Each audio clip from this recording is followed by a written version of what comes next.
This podcast is a cinematic experience featuring immersive sound design and spatial audio effects that may seem as if sound is coming from different directions around you. If you're listening while driving, please be aware that these effects can be disorienting. Some scenes and dialogue have been dramatized for storytelling and may be medically graphic or emotionally intense. Listener discretion is advised, especially around younger audiences. The air hangs thick as syrup over New Orleans. Heat presses down like a weight. On a narrow street just a few blocks from the river, a boy sits on the edge of a wooden stoop, watching a doctor pack his black leather bag. The boy is 14. His name is Michael Ellis DeBakey. His father, Shaker DeBakey, a small-town pharmacist who never lost his Syrian accent, comes out wiping sweat from his temple. In his hand, a cloth-wrapped poultice, something to dull a fever, something to calm a sick neighbor in the house across the way. Michael stands as his father kneels and presses the poultice into his hands. "You carry this," his father says quietly. "And you carry it gently. A sick man has nothing else." Michael nods. He understands the gravity without being taught. He's watched his father give away medicine for free, stay up all night mixing compounds, and whisper encouragement beside beds where death hovered. Tonight is no different. Someone is hurting. So they go. They cross the street and climb the porch steps of their neighbor's house. The door opens to reveal a woman with fear in her eyes. A man lies on a cot inside, sweating, trembling, skin yellowed. Michael's father goes to him immediately. No hesitation, no fear. Just purpose. Michael watches, barely breathing. The sick man's pulse is weak. His breathing is shallow. His father places Michael's hand near the man's wrist. "Feel that?" he whispers. Michael nods. It's faint, erratic, so fragile that he wonders how life hangs on at all. His father leans down, opens the man's shirt, and listens to his chest. The room is hot, still, silent except for the faint crackle of a dying oil lamp. And then suddenly, the man shudders, violently exhales, and stops breathing as his body softens. Lifeless. Michael freezes. His father whispers the man's name again and again, trying to pull him back. Then he presses his fingers against the man's neck. Nothing. The widow turns, covering her mouth. Michael's heart pounds like a cannon. His father slowly pulls the sheet over the man's face. Then he kneels beside his son. "Michael," he says softly, "remember what you felt. How fast life slips, even when you're trying to save it." Michael doesn't speak. Not because he doesn't want to, but because he is at a loss for words. His father continues, "If you want to save people, you must always move faster than death." Years from now, surgeons will call him a genius. Military doctors will call him a visionary. Presidents will call him for advice. But before all of that, he was a boy who held the cooling wrist of a dying neighbor, learning one of the most brutal truths of medicine. If you want to save a life, you cannot waste a single second. That lesson would follow him into lecture halls, operating rooms, battlefields, laboratories, and into the birth of modern surgery itself. Because long before helicopters thumped over jungles, long before paramedics ran towards chaos, long before trauma centers glowed like beacons in the night, there was a boy in New Orleans who learned that time always wins, unless someone dares to fight back.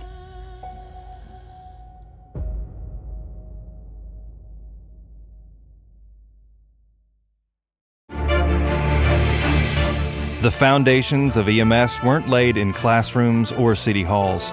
They were forged on the battlefield, where survival meant moving the wounded fast, improvising care, and learning what worked under fire. But it didn't stay there. Those lessons bled into the civilian world. Cardiac ambulances rolling through city streets, Freedom House proving what trained paramedics could do, and a white paper that demanded America wake up to its failures. Piece by piece, the fragments came together. Military medicine, public health, local experiments, each one adding to the system that we know today. It was messy, uneven, and sometimes overlooked, but out of it came the foundation of modern pre-hospital care. I'm Evan. And I'm Sophie. This is Past Medical History. The story of EMS.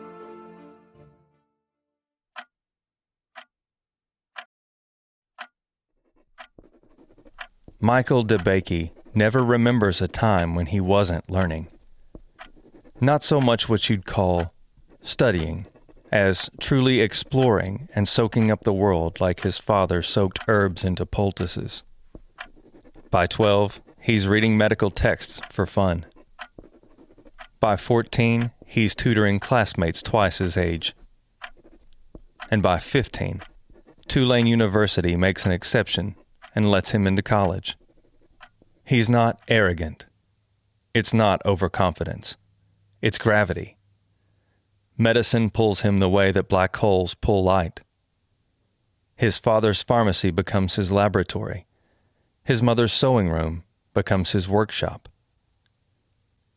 Ideas don't come to Michael. They flow through him. But there's something else, too.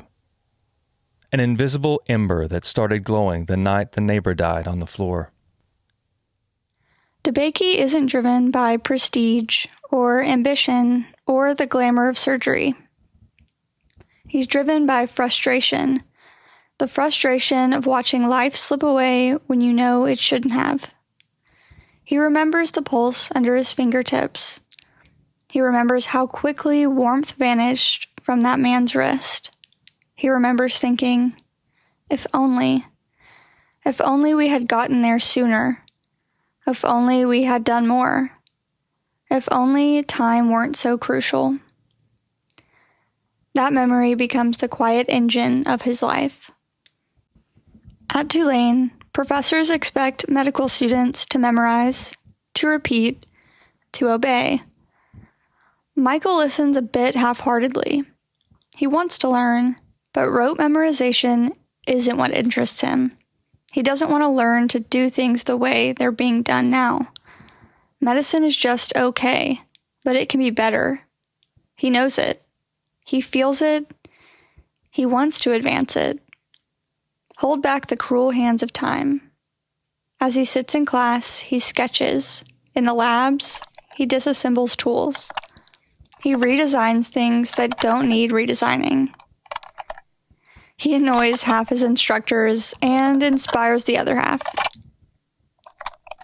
One night, frustrated by a professor's refusal to explain how to manage blood flow outside the body, Michael goes home, grabs bits of rubber tubing, glass cylinders, and a tiny hand crank, and he builds a machine.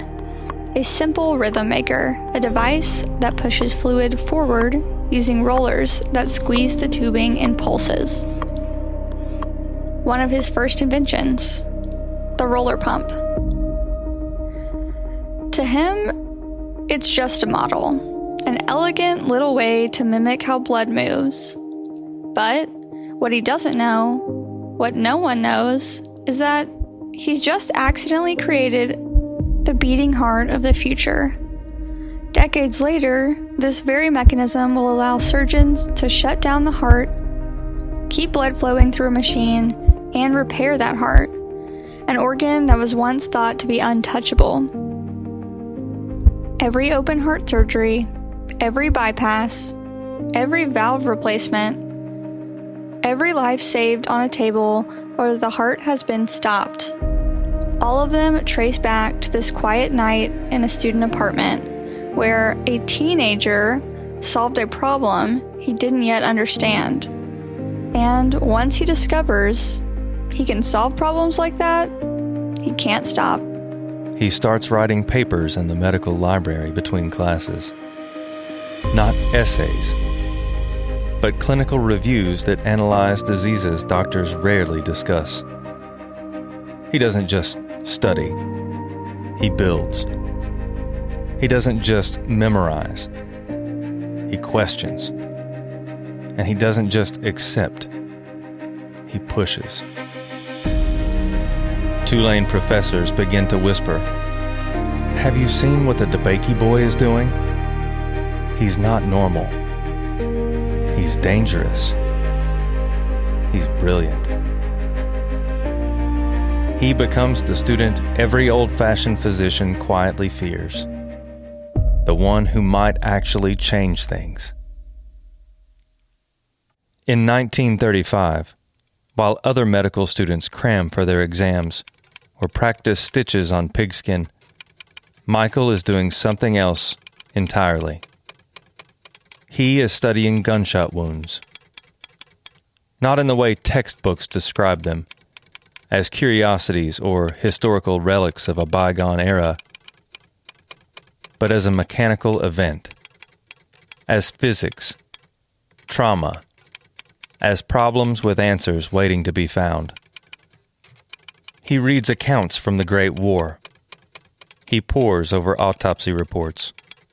He interviews physicians who treated battlefield injuries 2 decades earlier.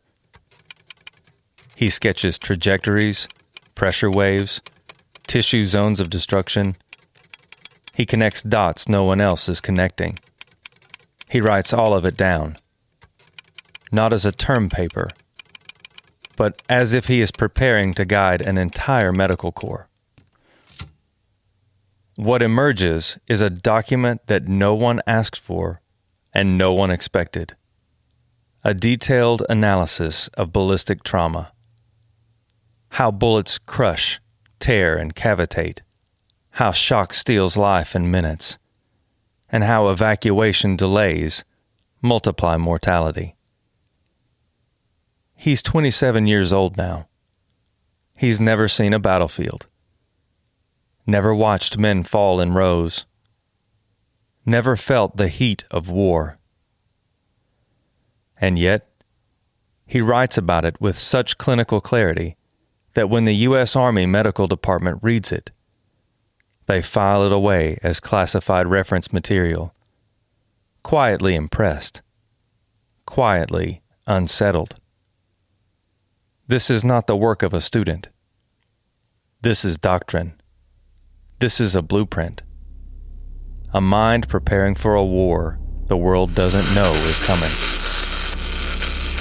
Hello, NBC. This is KGU in Honolulu, Hawaii.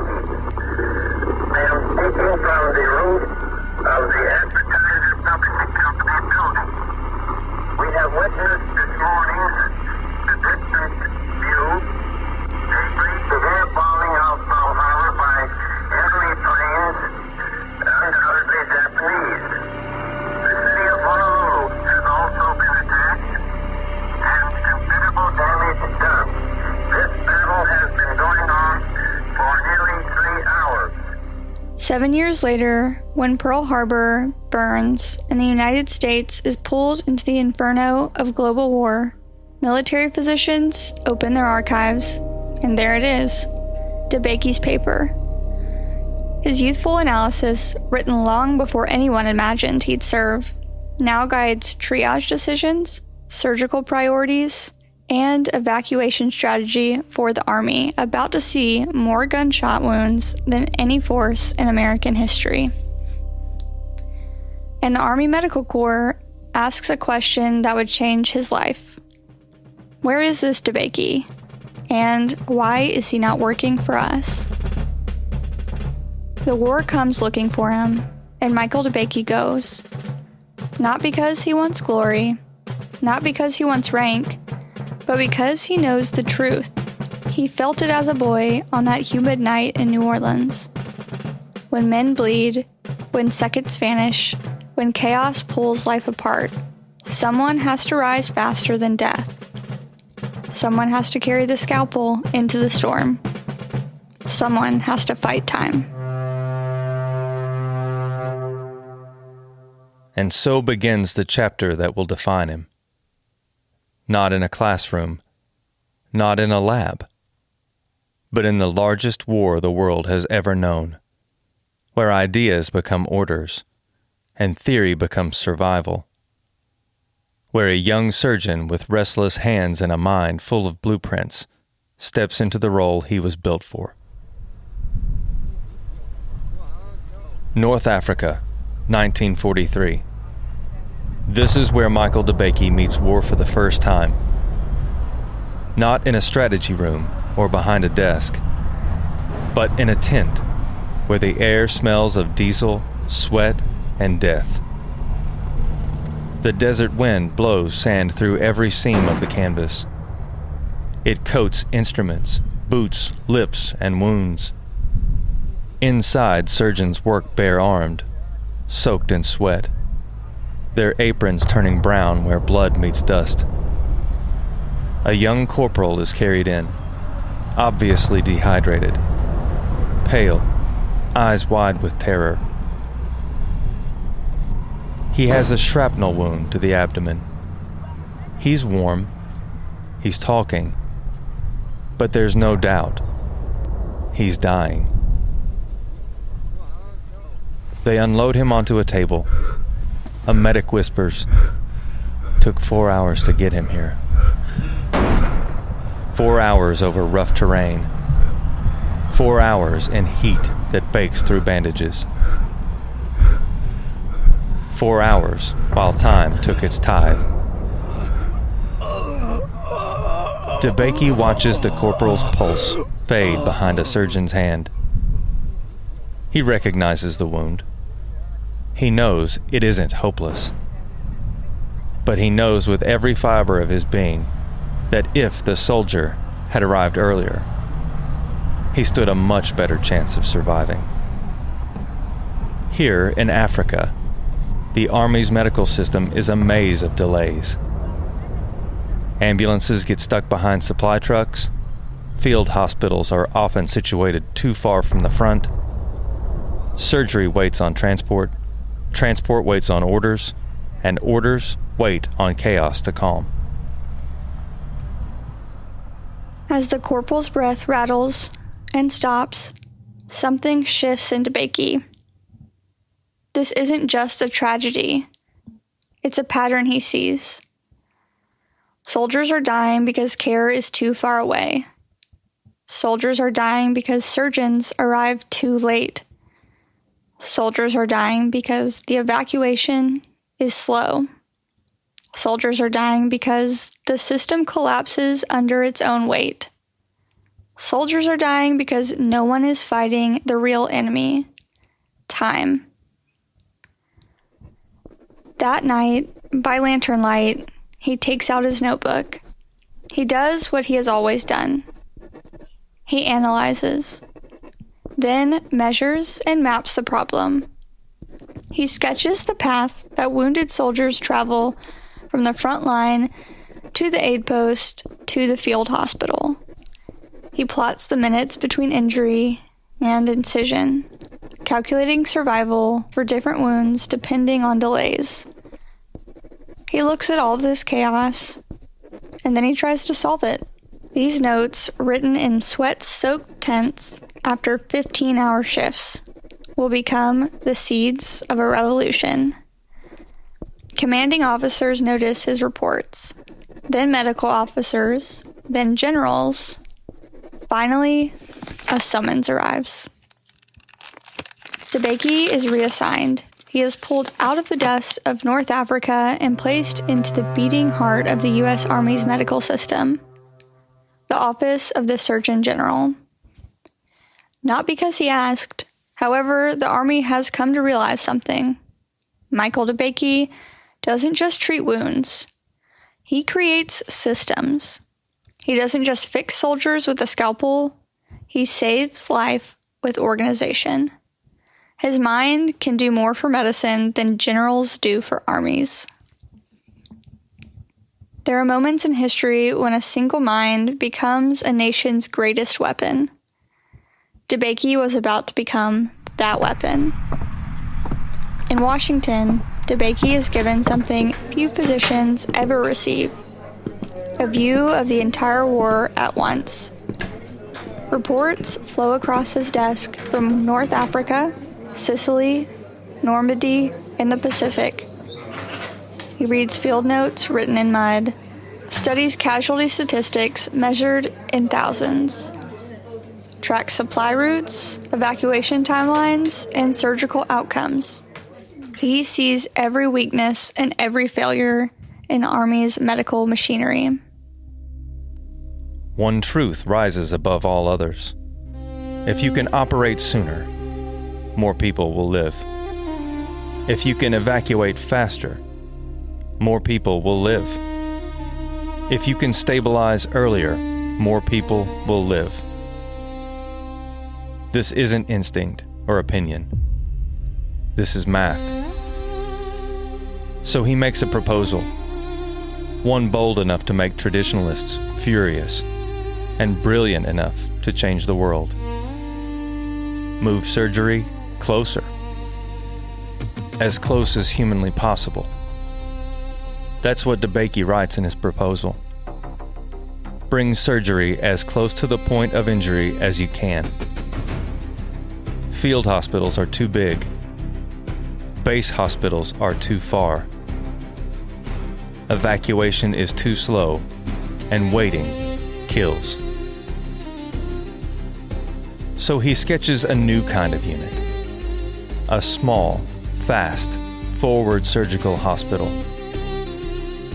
A team light enough to move with a battle, and skilled enough to work anywhere. The war ends before his idea can be put to the test in combat, but the blueprint survives. It sits in files, on desks, in the minds of military planners who saw what happened when soldiers waited too long to reach a surgeon. In the quiet years following World War II, the Army Medical Department began shaping DeBakey's vision into reality. Tent by tent, instrument by instrument, policy by policy. Then, in 1950, war erupts again. Not in North Africa or France, but on the Korean Peninsula. And the Army needs an answer to the casualties it's taking. They reach for DeBakey's design. The new units deploy under a new name that didn't exist in World War II, but exist now because the world finally caught up with his idea. MASH, Mobile Army Surgical Hospitals.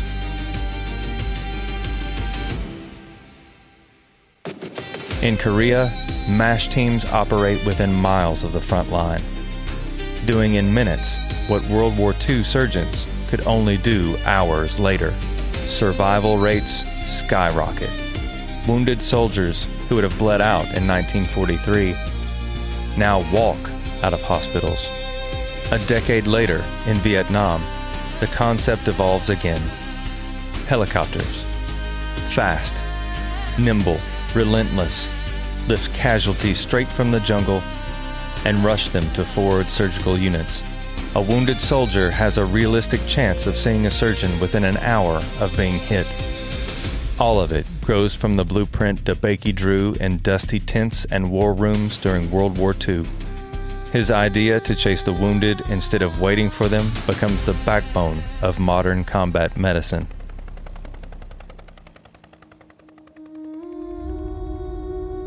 When World War II ended, DeBakey could have retired a hero, but he didn't. He goes to Houston. He sharpens his scalpel, and he turns surgical science inside out. At Baylor's College of Medicine, Michael DeBakey steps into an era where the human body remains a largely unexplored and mysterious territory. Surgeons fear touching the heart. They fear opening major vessels. They fear going too far into the unknown. DeBakey does not fear the unknown. He pursues it. He designs vascular grafts from a brand new material called Dacron, pioneering arterial repair techniques that prove a vessel once thought doomed can be rebuilt, reshaped, and reborn. He co-developed the heart-lung machine, doing what a machine had never dared to do: stop a heart, repair it, and start it again. He performed some of the world's first carotid endarterectomies, pulling plaque from neck arteries before it becomes a stroke. But one problem obsesses him: aortic dissection, the invisible killer, one of the deadliest conditions in medicine. DeBakey studies autopsies, reads operative notes, then he gives the world a new language for aortic catastrophe. Type 1 begins in the ascending aorta and races through the arch and descends into the descending aorta. Type 2 confined to the ascending aorta. And Type 3 begins past the left subclavian and tears downward. It sounds academic, doesn't it? This classification becomes the difference between waiting and cutting, between life-saving precision and fatal delay. Decades later, in trauma bays around the world, medics and emergency physicians will ask, is this type 1, 2, or 3 injury? Because the answer determines how much time the patient has left. DeBakey didn't just repair vessels, he rewrote the atlas to the resolution of a crisis. But DeBakey wasn't just a surgeon. He became a statesman for medicine. He understands that a medical provider is only as good as the system behind them. He sees that lives aren't being saved in operating rooms alone. They're saved in how hospitals are built, how resources are managed, how teams coordinate, and how time is utilized. He helped create the Veterans Administration hospital system, ensuring millions of veterans receive structured medical care after World War II. He pushes for the creation of the National Library of Medicine, the world's largest medical repository, because he believes knowledge should travel faster than disease. He drafts policies for medical residency training, research funding, and clinical standards, providing the scaffolding that supports every modern hospital.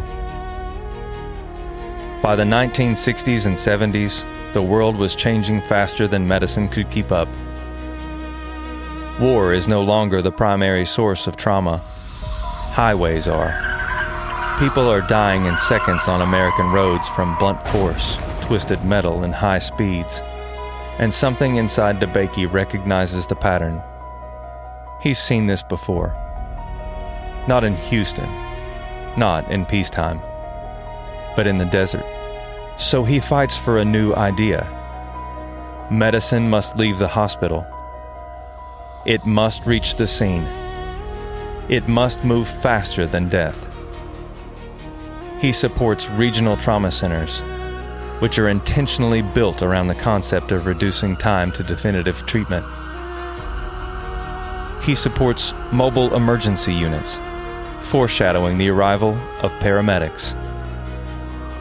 He fights for integrated systems, dispatch, ambulances, trauma bays, surgeon, all connected by one principle. Time is still the greatest destroyer of human life. And somewhere in Baltimore, another surgeon is reading his work, R. Adams Cowley, a man who will take DeBakey's war-born truths and give them a name that will define emergency medicine. the golden hour. Cowley will build the world's first dedicated trauma institute. He'll put helicopters on rooftops. He'll train medics to stabilize patients before the hospital ever sees them. And he'll prove that if you can reach the wounded within 60 minutes, their odds of survival rise exponentially. He will finish the work DeBakey began. Modern EMS is built on the shoulders of many. Laurie, Letterman, DeBakey. Each stood in a different century. Each fought a different war. Each held a different tool. But they all saw the same truth. Speed is kindness, skill is mercy, and time is the real enemy. When rotors beat the night air above a car wreck, when a trauma team moves like a single thought, when a dissection is named and understood in the seconds between life and death, they are standing in the world he forged.